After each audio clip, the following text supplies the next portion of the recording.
നമ്മുടെ നേതാക്കന്മാരെ ഉണക്കമീൻ കൊടുത്താലും കഴിച്ചിട്ട് പോലെ. ഇനി മീൻ വേണ്ട, മീൻ പൊരിച്ച ചട്ടിയിൽ ചോറിട്ട് ഇളക്കി കൊടുത്താൽ അത് കഴിച്ചിട്ട് പോകും. സാധുക്കളാ കോൺഗ്രസിന്റെ നേതാക്കന്മാര്. പക്ഷെ ഇവിടെ കേരളത്തിന്റെ മുഖ്യമന്ത്രി, ഇടതുപക്ഷ ജനാധിപത്യ മുന്നണിയുടെ കമ്മ്യൂണിസ്റ്റുകാരനായിട്ടുള്ള മുഖ്യമന്ത്രി നെയ്മീൻ കിട്ടാത്തത് കൊണ്ട് ഭക്ഷണം കഴിക്കാതെ ഇറങ്ങിപ്പോയി എന്നാണ് പറയുന്നത്. ഇതിന് അല്പത്തരം എന്നല്ലാതെ എന്താ പറയേണ്ടത്?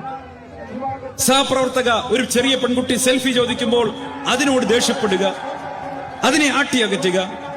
ആനത്തറവട്ടത്തെ പോലെ ഒരു പ്രമുഖ നേതാവിന്റെ വീട്ടിൽ നിന്ന് ഉച്ചഭക്ഷണം കഴിക്കാതെ ഇറങ്ങിപ്പോവുക.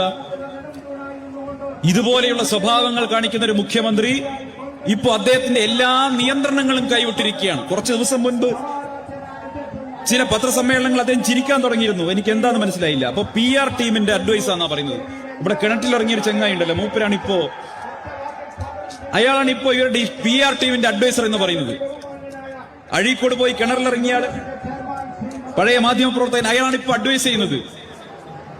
ഇയാളാണത്രേ കഴിഞ്ഞ പാലക്കാട് ഉപതെരഞ്ഞെടുപ്പിന്റെ സമയത്ത് ഐഡിയ പറഞ്ഞു കൊടുത്തത്. എന്താണ് ഐഡിയ? 2 പത്രങ്ങളിൽ പരസ്യം കൊടുക്കണം.